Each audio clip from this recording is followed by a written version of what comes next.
Leader of the House, please. बहुत शुक्रिया जनाब चेयरमैन। बिस्मिल्लाहिर्रहमानिर्रहीम। नाहमदुहु व नसल्ली अला रसूलिल करीम। जनाब चेयरमैन, मैं समझता हूँ कि ये एक इंतहाई इम्पॉर्टेंट और हसास मामला भी है और पाकिस्तान के लिए चैलेंज भी है, जिस पे इस वक्त जिस मोशन पे बात हो रही है। मेरे कॉलीग्स दोनों अतराफ से उन्होंने बड़ी कैंडिड गुफ्तगू की और बड़े हकायक सामने लाए। मैं किसी भी चीज़ को रिपीट करने को अवॉइड करते हुए चंद गुजारिशात हाउस में पेश करूंगा, जस्ट टू रिमाइंड कि ये मामला हमारा उस वक़्त पीक पे पहुंच गया 2014 में, जब आर्मी पब्लिक स्कूल के ऊपर हमला हुआ और हमारे मासूम बच्चे स्कूल के 100 से ज़ायद शहीद हुए। मुझे याद है कि वो पूरी कौम उस वक़्त गम में मुब्तला थी। फौरी तौर के ऊपर पेशावर में तमाम पॉलिटिकल पार्टीज़ को इकट्ठा किया गया। डी चौक में सामने पॉलिटिकल सिट इन थी, करीबन 100 दिन से ज़ायद हो चुके थे। उसके बावजूद उनको भी कन्विंस करके उस मीटिंग में मैंने खुद फ़ोन किया उनकी लीडरशिप को और उनको भी वहाँ मदऊ किया गया। तफसील के साथ गुफ्तगू हुई। पूरी स्टेक होल्डर्स की ब्रीफिंग में बहुत ज़्यादा शवाहिद सामने आए और मैं नहीं समझता कि उस वक़्त कोई भी वहाँ ऐसी शख्सियत थी। मुख्तलिफ जमातों को, तमाम पाकिस्तान की पॉलिटिकल पार्टीज़ की लीडरशिप मौजूद थी पेशावर में, और किसी ने भी किसी की दो राय नहीं थी कि अब कम वक्त में हमने इसके खिलाफ हमने एक्शन लेना है, हमने इस नासूर को ख़त्म करना है। क्योंकि मुझे याद है कि 2013 के इलेक्शन से पहले पाकिस्तान 3 सीरियस किस्म की प्रॉब्लम्स का शिकार था। इकॉनमी के मसाइल थे, Pakistan macro economic unstable country declare हो चुका था और 6 से 7 महीने जो भी पॉलिटिकल पार्टी हुकूमत बनाती, इलेक्शन में जीत के आती, उसके लिए ये एक बहुत बड़ा चैलेंज था कि पाकिस्तान डिफ़ॉल्ट करेगा। ये डॉक्यूमेंटेड है। नंबर 2, उस वक्त लोड शेडिंग का मसला था। पाकिस्तान में एवरेज 18 से 20 घंटे की लोड शेडिंग हो रही थी, शहरों में 18 घंटे, देहातों में 20 घंटे। जो सर्कुलर डेट उस वक़्त बिजली के हवाले से था वो करीबन, मुझे याद है, करीबन नहीं एग्जैक्ट 503 अरब था, और बात होती थी कि अगर हुकूमत ये पे कर दे तो ये 18 घंटे की लोड शेडिंग 4 घंटे कम हो सकती है, फौरी तौर के ऊपर रिलीफ मिल सकती है। तीसरा जो बहुत बड़ा चैलेंज था, जो मैं फिर रिपीट करूँगा, जो भी पॉलिटिकल पार्टी इलेक्शन जीत के आती, वो तीसरा चैलेंज था टेररिज्म का। वो इतना पीक कर चुका था और करते करते हमने देखा कि आर्मी पब्लिक स्कूल में जो कुछ हुआ वो उसने पूरी कौम को हिला के रख दिया। उसके फॉलोअप में मीटिंग्स हुई, प्राइम मिनिस्टर हाउस में मीटिंग्स हुई, तमाम लीडरशिप, तमाम पॉलिटिकल लीडरशिप इंक्लूडिंग पीटीआई उसमें बैठी। फैसले हुए कि हमने एक नेशनल एक्शन प्लान बनाना है और मिलके इस मुल्क से इस नासूर को ख़त्म करना है जो दहशतगर्दी का नासूर है। ये इकोनॉमी और इलेक्ट्रिसिटी लोड शेडिंग से भी बड़ा नासूर है। इसमें हमारे बच्चे, उनकी जानें महफूज नहीं। जनाब chairman, it was not an easy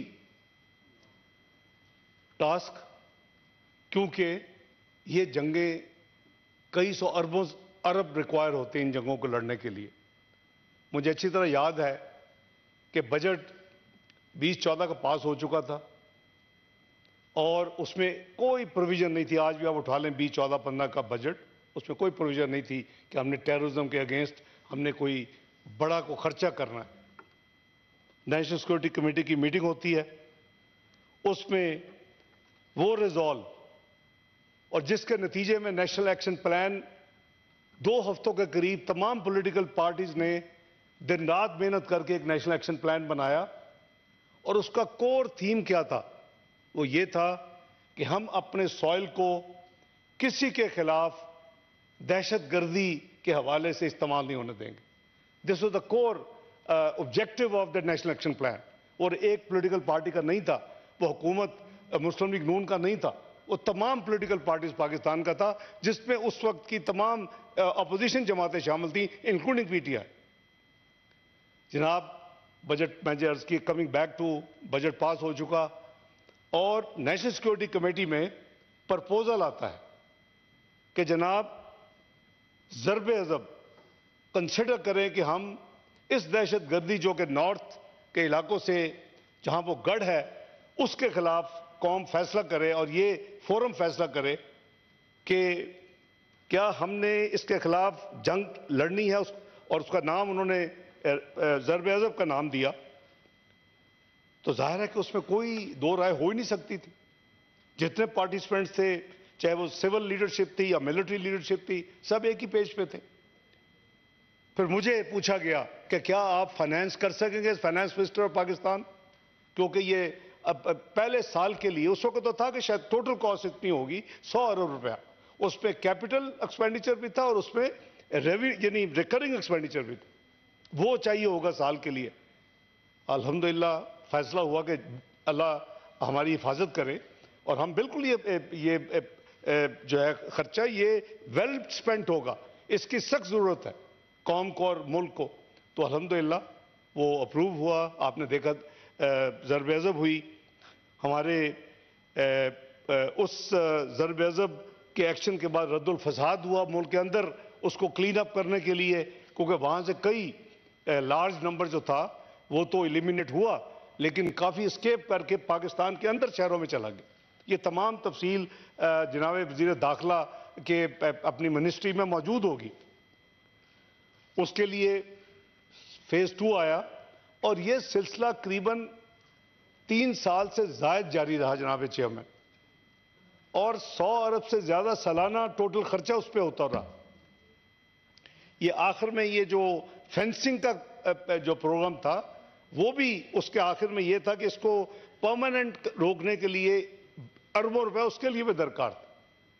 अब ये वो सारा जो हमने अचीव किया, मैं बड़ी माजरत के साथ, and I am not going to be playing politics with this thing, मैं समझता हूं हमें अपनी गलतियों का एहसास करना चाहिए. किसने कहा था कि आप जाके काबुल में तालिबान हुकूमत के आने के बाद उनको एंगेज करें? क्यों? किसने कहा था कि आप हार्डन्ड क्रिमिनल्स जो कि पाकिस्तान की जेलों में बंद थे, जिन्होंने दर्जनों दहशतगर्दी के वाकयात किए थे, उनको छुड़वाएं? क्यों? क्या ये कौम पूछेगी उन लोगों से? जनाब चेयरमैन, ये साइकिल्स नहीं हम बर्दाश्त कर सकते. इसका सारा इंपैक्ट कौम के आम आदमी के ऊपर, एक आम पाकिस्तानी के ऊपर आता है. वो इसकी कीमत अदा करता है. इसका कॉन्सिक्वेंशियल फाइनेंशियल इंपैक्ट उनके ऊपर आता है. हम टैक्स पेयर के पैसों को इस्तेमाल करते हैं, कुछ ठीक करते हैं और फिर हम उसको 180 डिग्री यू टर्न ले लेते हैं. जनाब चेयरमैन, इस तरह काम नहीं चले. मैं बड़ी हम्बल गुजारिश करूंगा जनाब रेलेवेंट लोगों से और खासकर वजीर दाखिला से और हुकूमत से कि काइंडली आपके एक क्लियर कट प्रोग्राम बना के आप इस हाउस में, चूंकि इस वक्त नेशनल असेंबली नहीं है, आप इस हाउस में शेयर करें. ये सब आपके कॉलीग्स हैं दोनों साइड ऑफ द हाउस.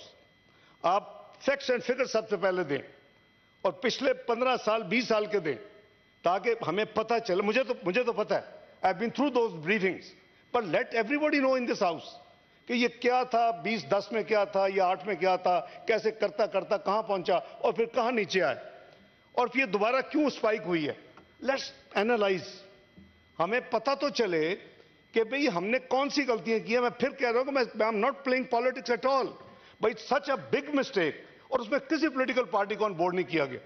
मेरा ख्याल है कि उसमें गवर्नमेंट के इत्तेहादी भी शामिल नहीं थे. क्या एक वन मैन या 2-4 बंदे, उनको ये कौम की तकदीर से ऐसे घिनौने खेल खेलने की इजाजत होनी चाहिए थी? अगर वो गलती की है तो कौम से इसको माफी तो मांगे कि हमने गलत किया. हमें काबुल में دنیا کی فوٹو سیشن میں آ کے تو نہیں دکھانا چاہیے ہم کابل میں طالبان سے ہم نیگوشیٹ کر رہے ہیں. اور اس کے بعد ہم نے جو کیا، جو وہاں طے کر کے آئے، بغیر اسمبلی کے پوچھے ہوئے، بغیر سینٹ سے کو ڈسکس کیے ہوئے، بغیر قوم کو اعتماد میں لیے ہوئے، ہم نے وہ کئی سو جو ہارڈن کرمنلز تھے، ٹیررسٹ تھے، ان کو چھوڑ دیا. تو جناب اس طرح کام نہیں چلے گا. Let's be together.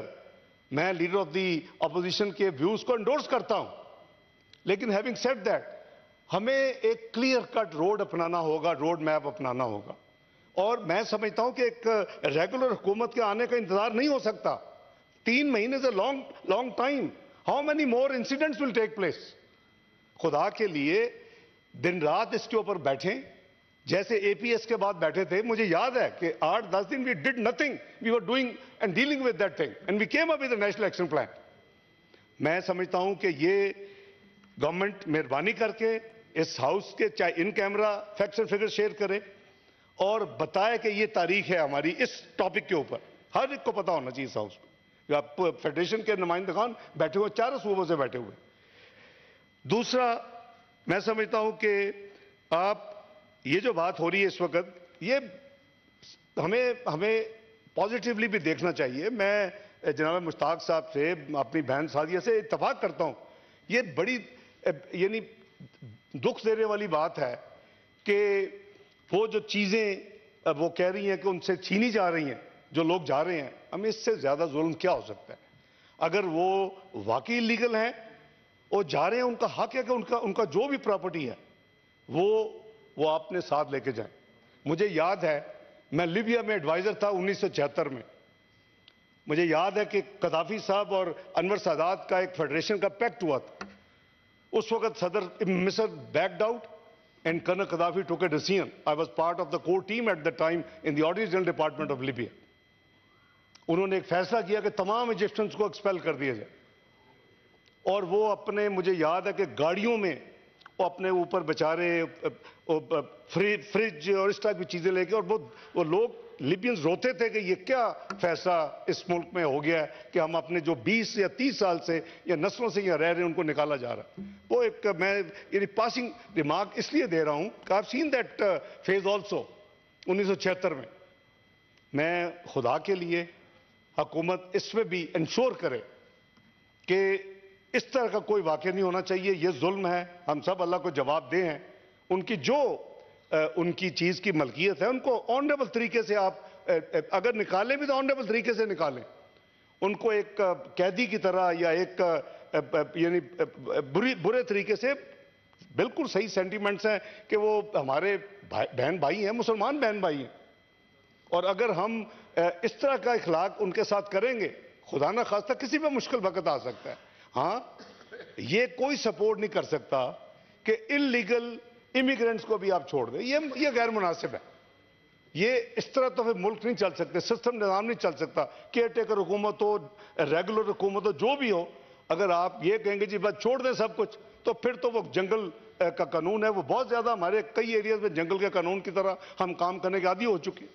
تو یہ حکومت کو ایک ان کا پروگیٹو ہے، ان کی ذمہ داری ہے ایز اے حکومت کہ جی انلیگل امیگرینٹس کو اگر یہ ہینڈل کر رہے ہیں، ان کے ساتھ باعزت، ان کے ساتھ وقار کے ساتھ، ان کو جو بھی کوئی پراپرٹیز ہے، جو کچھ ہے، وہ ان کو لے جانے کی اجازت ہونی چاہیے.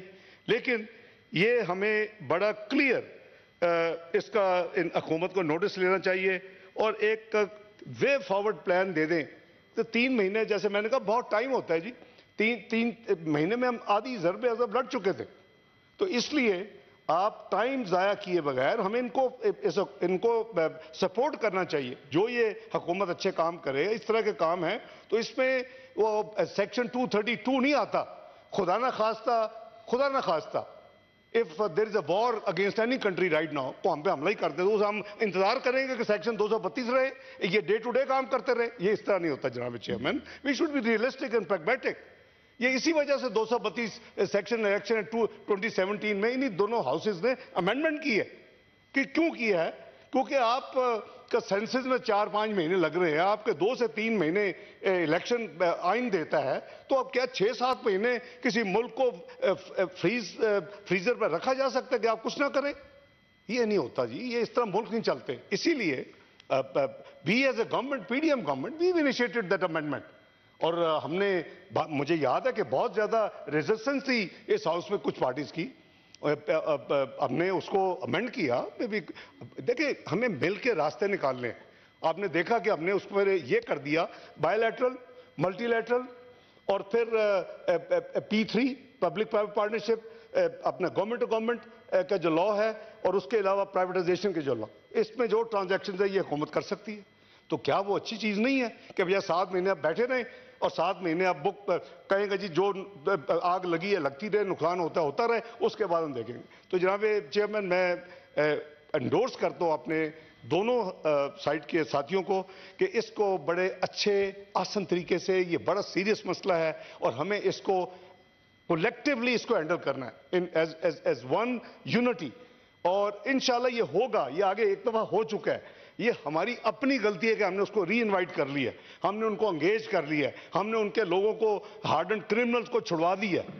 وہ ان لوگوں سے کچھ پوچھا ضرور جائے, کچھ نہیں تو ٹی وی پہ لا کے قوم سے معافی منگوائی جائے کہ جی خدا کے لیے ہم معافی مانگتا ہے کہ ہم نے یہ کام کیا ہے. آج پاکستان دوبارہ دہشت گردی ایک لہر آسمان کو چھو رہی ہے. تو بہت شکریہ جناب chairman. with these honest and sincere sentiments, I think I go along with all my colleagues کہ government should consider all these things and just share with us the road map and the way forward. بہت شکریہ.